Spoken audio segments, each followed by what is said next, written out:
wabarakatuh. Waalaikumsalam warahmatullahi wabarakatuh. Apa kabar semuanya? Alhamdulillah, luar biasa. Allahu Akbar. Hari ini ada semua? Jadwal nggak ada. Oke, agar pembelajaran kali ini berjalan lancar, untuk kelasnya silakan mungkin doa terlebih dahulu. Sebelum pembelajaran, alangkah baiknya kita membaca doa di dalam hati dan membaca doa di dalam hati mulai.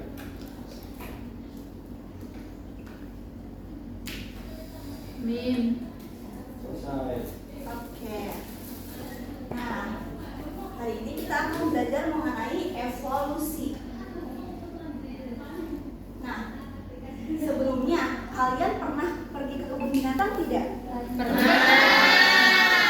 Ada hewan apa aja sih? Harimau. Ya, jerapah. Singa. Buaya. Buaya.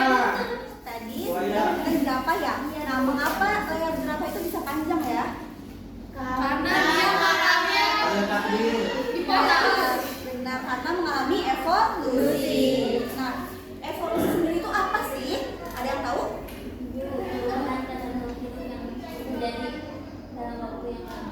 Iya, evolusi merupakan proses perubahan makhluk hidup secara berangsur-angsur yang membutuhkan waktu yang sangat lama, atau lebih tepatnya lagi berjuta-juta tahun lalu.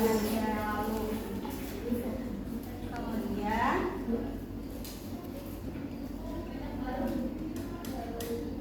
nah, tujuan pembelajaran kali ini yaitu untuk membedakan prinsip evolusi sehingga terjadi spesiasi menurut Darwin dan Lamarck. Nah, tadi evolusi merupakan proses perubahan pada makhluk hidup yang berlangsung sedikit demi sedikit atau berangsur-angsur yang membutuhkan waktu yang sangat lama. Oke, nah sebelumnya kita mau membentuk kelompok ya. Bagi yang kelompok, silakan berhitung. 1, 2, 3. Tiga. 2. 3. 2, 1, 2, 3, 1. Oke, silakan berkumpul dengan kelompoknya masing-masing. 1, 2, 3 di sini. 3. 2. di sini.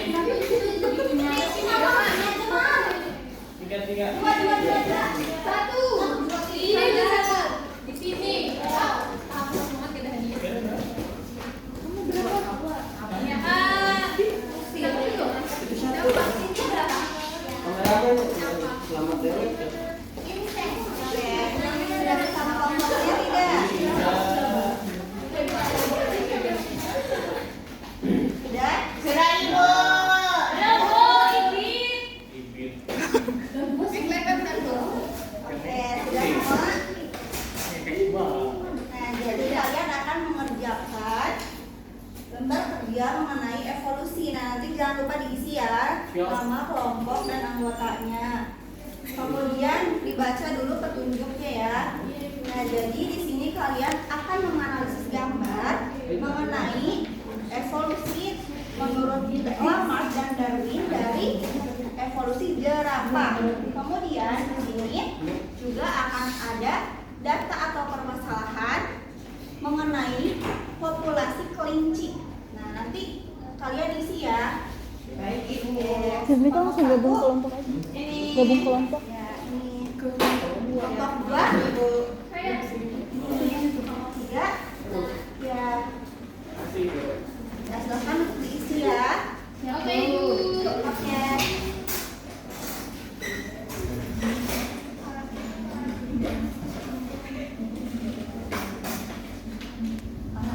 Jika ada kesulitan baru tanyakan ya. Ya, silakan untuk dibaca terlebih dahulu.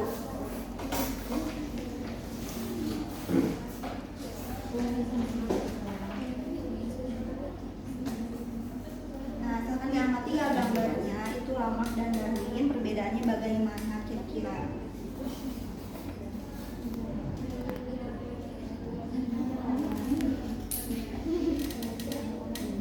Oke, ada kesulitan tidak? tidak? Tidak, Tidak, Ibu. Belum ada, Bu.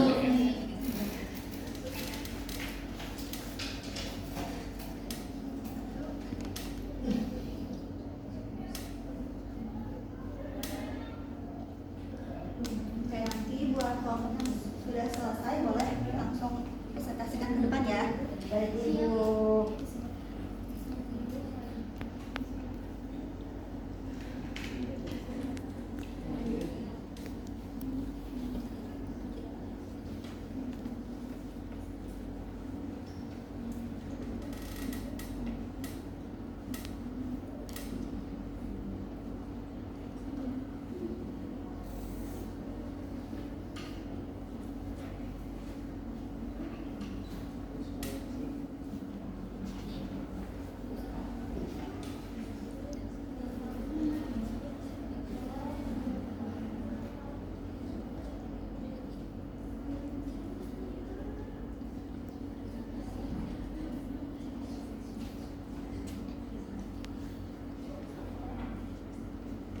Ayo, kelompok mana yang sudah selesai nih?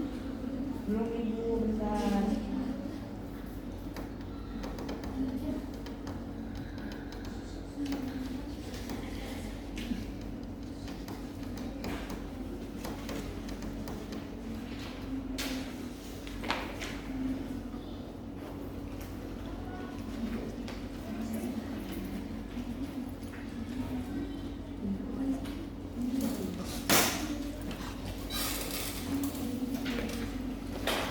Nah, untuk permasalahannya silakan dibaca dulu ya itu. Baik, Ibu tadi kasusnya itu mengenai populasi kelinci putih.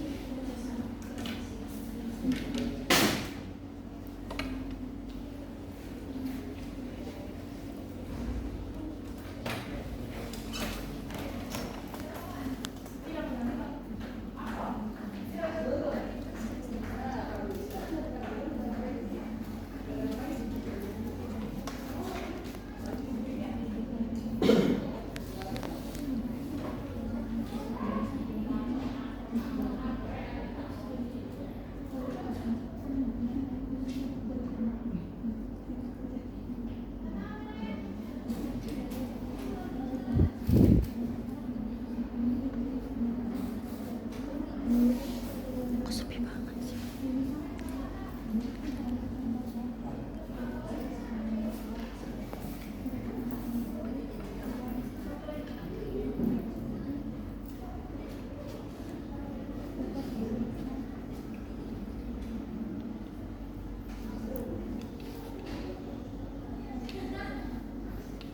Kelompok mana yang sudah selesai? Udah, Ibu. Boleh, silakan kelompok berapa? Satu.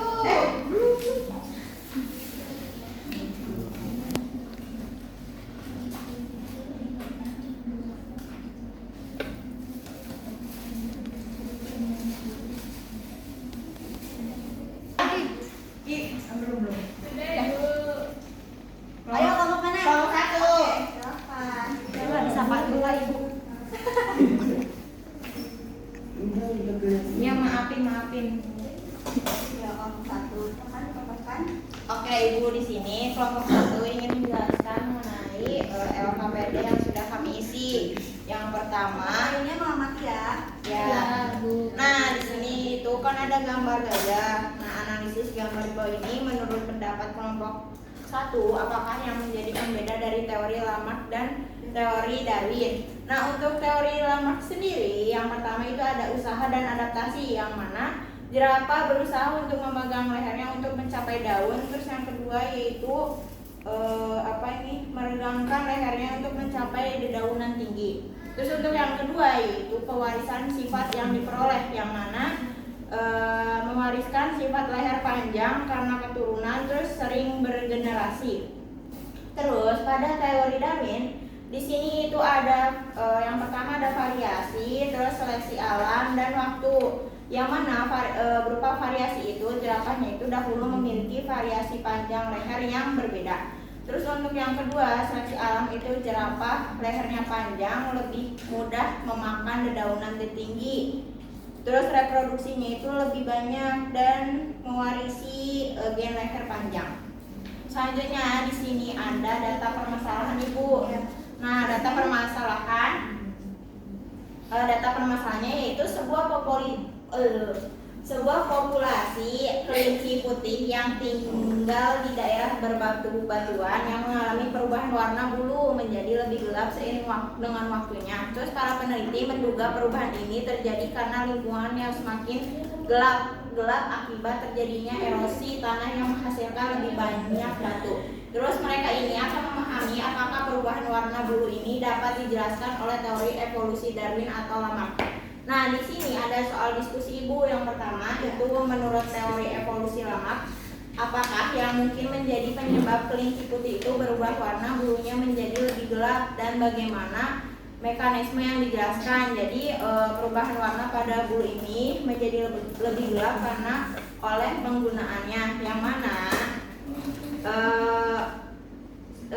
pada teori Lamarck ini berpendapat bahwa individu yang sering menggunakan bagian tubuh tertentu akan mengembangkan karakteristik yang lebih baik dan karakteristik tersebut akan diwariskan kepada keturunannya. Jadi dalam hal ini kenapa si kelinci itu sering terpapar lingkungan yang gelap? Mungkin menggunakan mekanisme itu menghasilkan warna bulu yang lebih gelap gitu.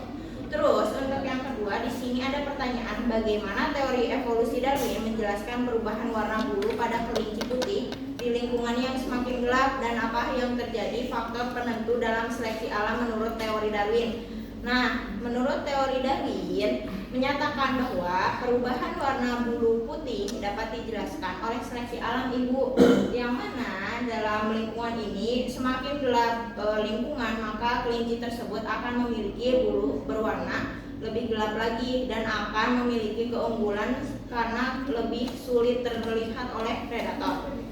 Terus sebagai hasilnya si kelinci putih tersebut dengan warna yang lebih gelap akan menghasilkan tingkat kelangsungan hidupnya dan reproduksinya itu akan semakin lebih tinggi. Begitu. Terus yang ketiga di sini ada berdasarkan informasi tentang lingkungan yang semakin gelap karena erosi tanah, manakah dari kedua teori Lamarck atau Darwin yang lebih mungkin menjelaskan perubahan warna bulu pada kelinci putih? Kenapa? Nah, di sini penjelasannya adalah teori evolusi Darwin lebih mungkin menjelaskan perubahan warna bulu pada kelinci, dikarenakan pada teori evolusi Darwin sendiri menyatakan bahwa perubahan terjadi karena seleksi alam, di mana individu dengan sifat yang paling sesuai dengan lingkungan memiliki keunggulan dalam bertahan hidupnya dan berkembang biak. Dan dalam hal ini kelinci putih itu dengan warna yang lebih gelap akan memiliki keunggulan yang adaptasi karena lebih sulit terlihat oleh predator. Terus yang keempat itu terakhir ada soal apa implikasi dari penelitian ini terhadap pemahaman kita tentang evolusi dan spesiasi menurut teori Lamarck dan Darwin. Bagaimana hal ini dapat mempengaruhi cara kita untuk memperlakukan perubahan lingkungan dan spesies di sekitar kita. Nah, jawabannya yaitu implikasi dari penelitian ini adalah bahwa seleksi alam lebih dominan dalam mempengaruhi perubahan dalam populasi daripada faktor-faktor yang diajukan oleh teori dari Lamarck. Nah, karena memahami hal ini dapat membantu kita untuk memerlukan perubahan lingkungan dengan lebih bijaksana. Karena kita menyadari bahwa spesies yang paling cocok dengan lingkungan akan bertahan hidup, sementara yang tidak cocok akan mengalami kesulitan atau bahkan punah Ibu. Jadi bagus. Tangan untuk kelompok 1. Nah, betul ya tadi dari penjelasan kelompok 1 ya.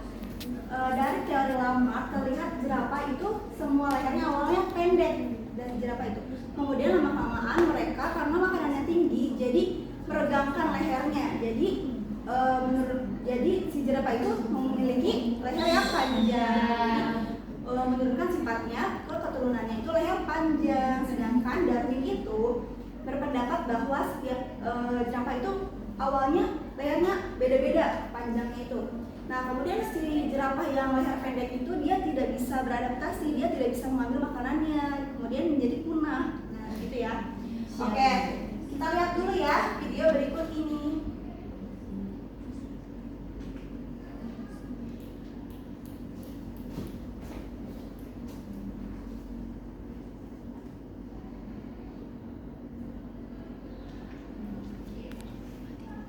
3. Oke, kita perhatikan video di depan ini ya.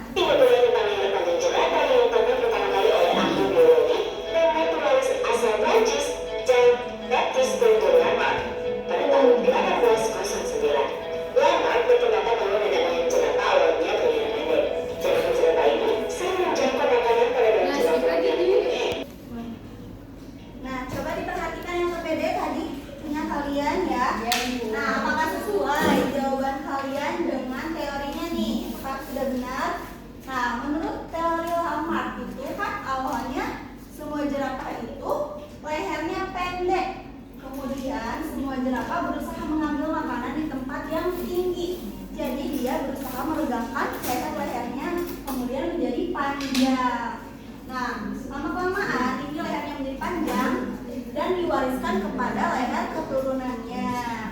Karena menurut teori Lamarck ini, evolusi itu terjadi karena adanya adaptasi akibat tuntunan lingkungan yang diturunkan dari generasi ke generasi.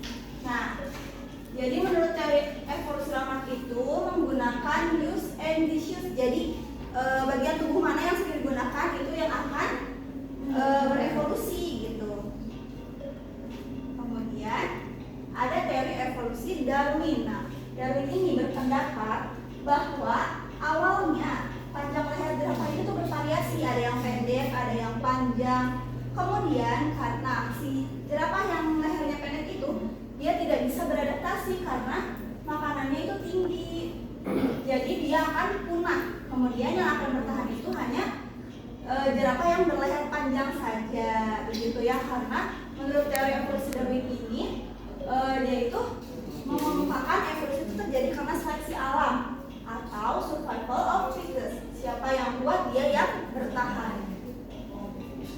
Oke, gimana ya KPD-nya? Apakah benar sesuai dengan Sesuai.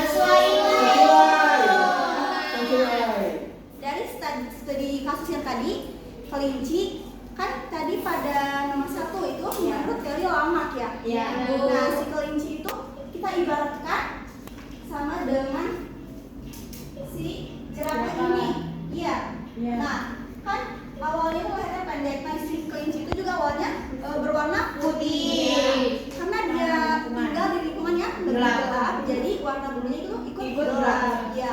Nah, sedangkan yang nomor 2 itu menurut teori Darwin. Nah, menurut teori Darwin itu kan ini terjadi karena seleksi alam. Ya. Nah, si kelinci warna putih itu kan dia dapat terlihat oleh predator karena lingkungannya gelap. Ya. Nah, sedangkan kelinci yang warna bulunya gelap dia kan tidak terlihat oleh predator. Gitu ya. Ya. Oke, mana bisa dipahami? Bisa. Tidak. Sudah paham. Oke. Selanjutnya kita ada quiz dulu ya, ada soal dulu. Baik, Ibu. Siap, Bu. Bu. Kan takut ya. Ini untuk game-gamenya ya. Iya, Bu. Silakan. Bu sampai di tes boleh kan? Ya, boleh silakan. Emang boleh simpan ya, Pak? Biar pernah. Oke, baru 1. Bentar, Bu. Melek ya, Ibu. Sebentar. Oke. Jeda.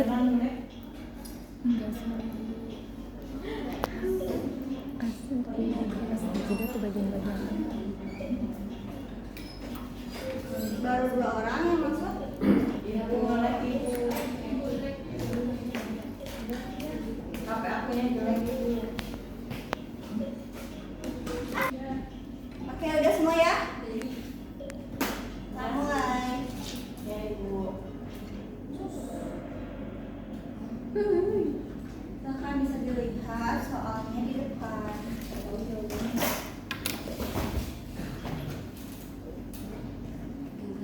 Nah, untuk soal pertama, apa sih yang jadi dasar bagi teori evolusi oleh seksi alam menurut Charles Darwin?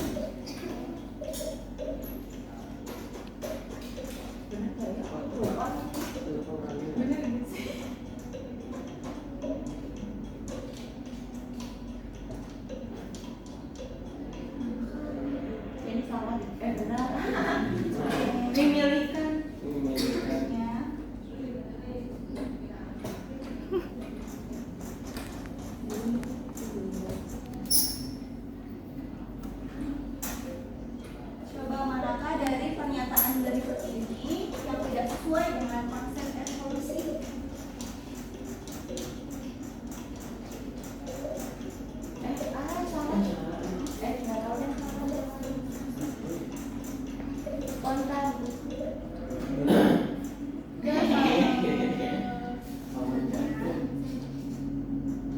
Ya, ternyata ada orang yang lebih kecil. Nah, apa yang dimaksud dengan seleksi alam?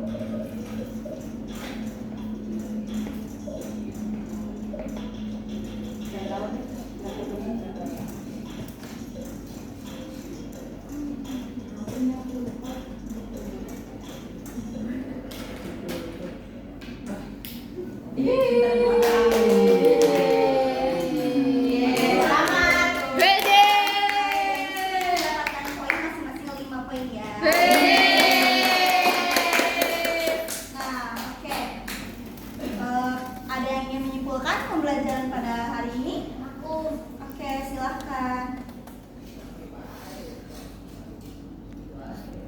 Jadi kesimpulan dari teori Darwin adalah bahwa spesies berevolusi melalui seleksi alamiah, di mana individu dengan fitur yang memberikan keunggulan bertahan hidup dan reproduksi lebih mungkin untuk berkembang biak. Sementara itu, kesimpulan dari teori Lamarck adalah bahwa karakteristik yang diperoleh selama kehidupan individu dapat diturunkan kepada keturunannya. Meskipun keduanya memainkan peran penting dalam perkembangan pemahaman evolusi, teori Darwin lebih diterima secara luas dalam ilmu biologi modern. Oke. Nah, untuk minggu depan kita akan belajar tentang mekanisme evolusi ya. Nah, untuk tugasnya nanti Ibu share ya. Ada tugas lagi ya, mandiri link. Oke. Baik Ibu. Baik Ibu. Oke, berhubung waktu sudah habis ya. Ya.